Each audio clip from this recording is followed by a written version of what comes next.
আসসালামু আলাইকুম। নতুন আরও একটি ভিডিওতে আমি মুক্তা আছি আপনাদের সাথে। যে যেখান থেকে আমার আজকের ভিডিওটি দেখছেন, আশা করছি সকলে আল্লাহর রহমতে সুস্থ আছেন, ভালো আছেন। আমরাও আলহামদুলিল্লাহ ভালো আছি। সব সময় আমার যে ভিডিওগুলো আপনারা রেগুলার দেখে থাকেন, তো সেগুলোর থেকে আজকের ভিডিওটা একটু ভিন্ন। তো আশা রাখছি আমার আজকের ভিডিওটাও আপনাদের ভালো লাগবে। তবে আজকে কোনো রেসিপি শেয়ার করব না, তো আমার পুরো ভিডিও জুড়ে থাকার জন্য অনুরোধ রইল। বাসায় শ্বশুর শাশুড়ি এসেছে, তো ব্যস্ততার মধ্য দিয়ে দিন পার করতে হচ্ছে, তেমন একটা ভিডিও শ্যুট করা হয়নি। আর হচ্ছে তারা 3-4 দিন ছিল আর কি, এরপর আবার চলে গিয়েছে।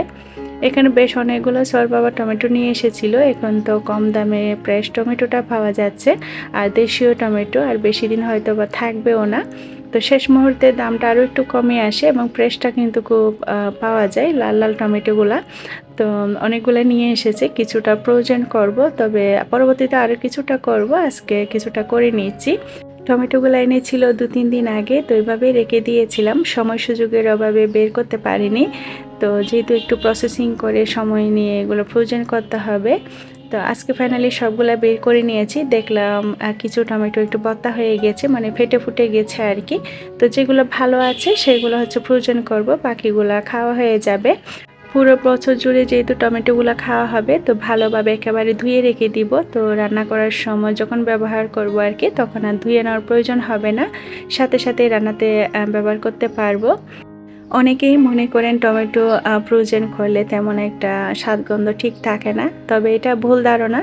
তবে 19-20 তো একটু হবে, যেহেতু পুরো বছর জুড়ে টমেটোটা ফ্রোজেন করা থাকে, তো অতটা বেশি তফাৎ আমি দেখতে পাই না। আর আমি সবসময় এই প্রসেসে হচ্ছে ফ্রোজেন করে থাকি প্রতি বছরে আর কি। এক একজন এক একভাবে টমেটো প্রসেস করে হচ্ছে ফ্রোজেন করে থাকেন, তবে আমি যেভাবে করি সেটাই আপনাদের সাথে শেয়ার করছি। চাইলে আপনারা এভাবে রেখে দেখতে পারেন। আস্ত ধুয়ে নিয়েছি, বাকিগুলো তো এভাবে যে ফুটো দেখতে পাচ্ছেন এগুলো রেখে দিব, এগুলো খাওয়া হয়ে যাবে। এগুলো ধুয়ে নিয়ে নিচ্ছি, আবার আর দরকার হবে না, এভাবে রান্নাতে ব্যবহার করে ফেলতে পারবো। যেহেতু সবগুলো একেবারে ঢেলে নিয়েছি, তো যার কারণে ধুয়ে নিয়েছি। নর্মালি রেগুলার খাওয়ার জন্য যে টমেটো কিনে আনা হয় সেগুলো কিন্তু ধুয়ে রাখা হয় না। যাই হোক, আমি আরও কিছু সবজি ফ্রোজেন করব। তো ফ্রিজ বড় হলে আর কি ফ্রোজেন করার সুবিধাটা হয়, তবে আমার ফ্রিজটা তেমন একটা বড় না, জায়গাটা কম। আর যদি দেখা যায় বক্স করে করে কোনো কিছু রাখি, তো সেক্ষেত্রে হয় কি জায়গাটা একেবারেই আর পরবর্তীতে থাকে না। যাদের ডিপ ফ্রিজ আলাদাভাবে আছে তাদের জন্য এই বিষয়টা খুবই সহজ।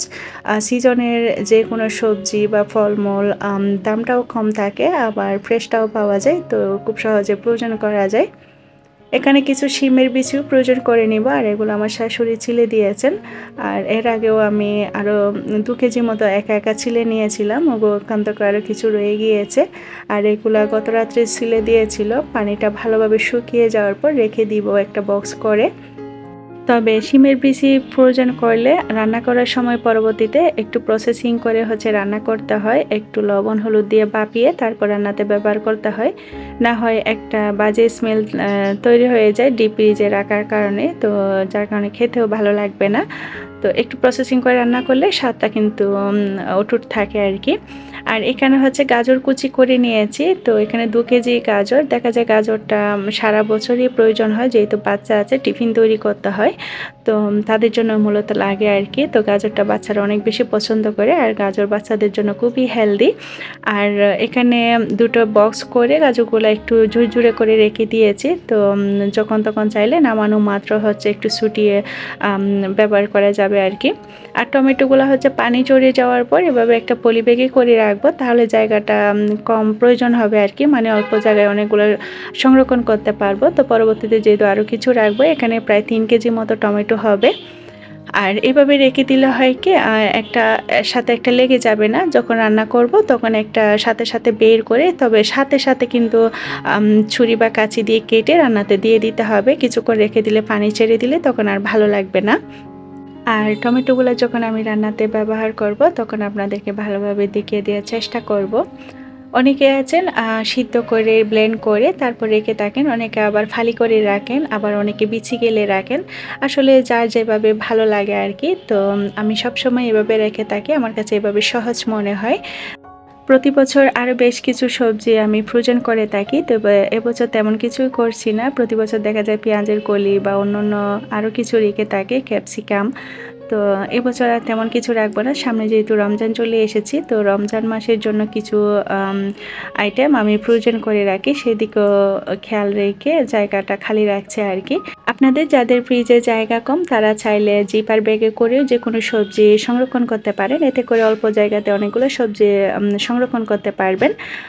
বাসায় জিপার ব্যাগ আনা ছিল না, তো আমি যার কারণে এভাবে বক্স করে রেখে দিয়েছি।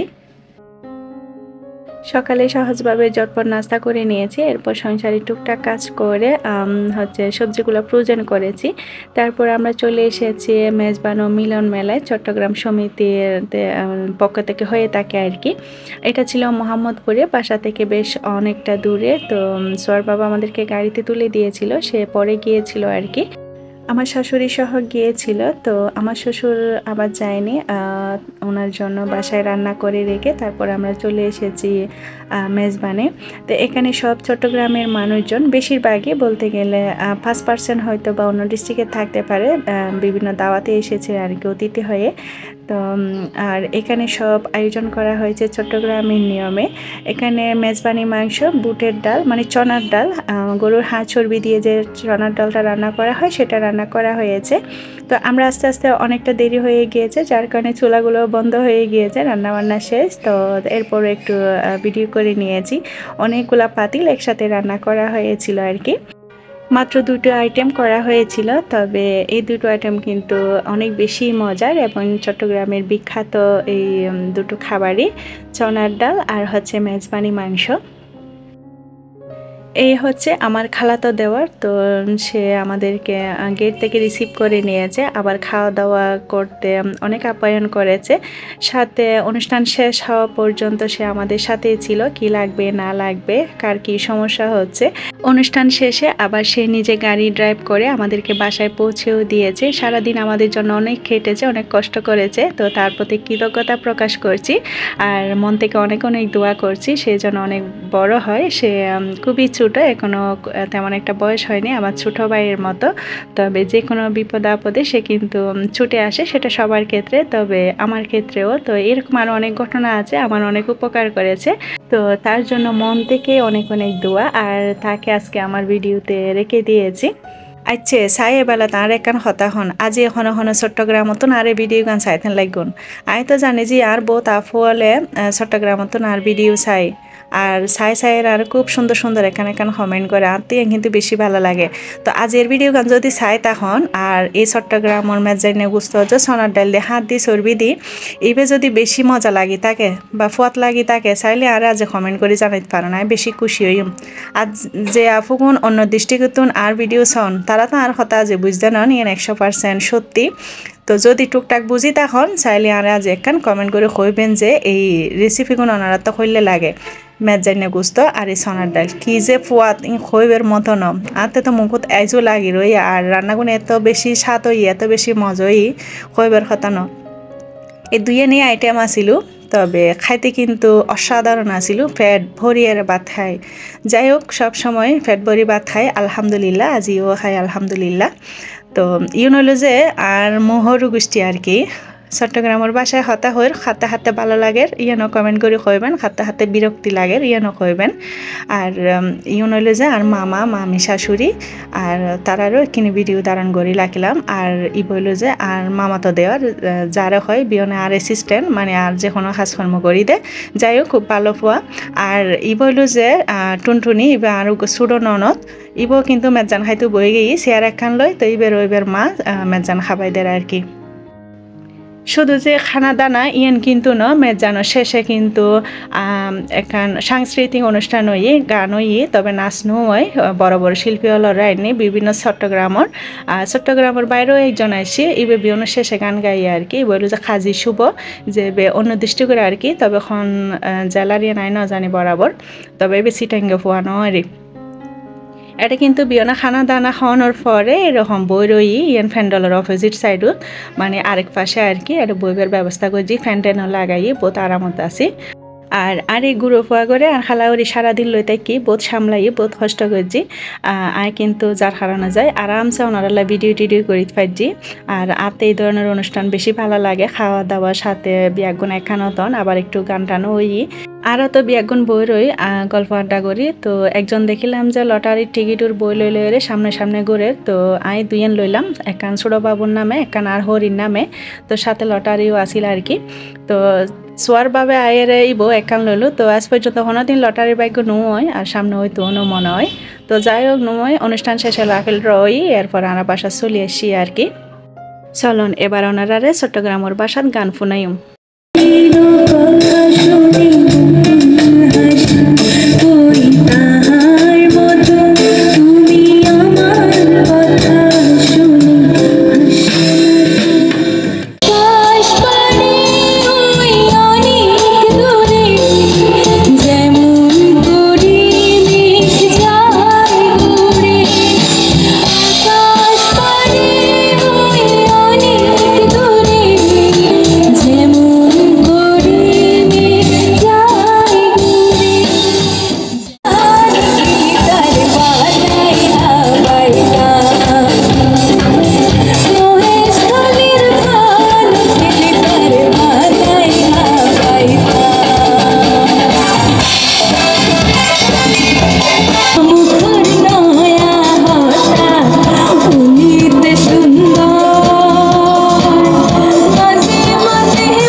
মাঝে মাঝে অনেক আপু আমাকে রিকোয়েস্ট করেন আপু চট্টগ্রামের বাসা ভয়েস দিয়ে একটা ভিডিও শেয়ার করিও। তো আজকে ফাইনালি শেয়ার করে দিলাম। আর আমি জানি অনেক আপুরা এই বাসাটা বুঝতে কষ্ট হবে, যার কারণে দুটো বাসা মিক্স করে আজকে শেয়ার করেছি। তো কেমন লেগেছে অবশ্যই কমেন্ট করে জানাতে ভুলবেন না। আর আমার আজকের ভিডিওটা এ পর্যন্ত। সবার সুস্বাস্থ্য কামনা করে আর পরবর্তী ভিডিও দেখার আমন্ত্রণ জানিয়ে আল্লাহ হাফেজ।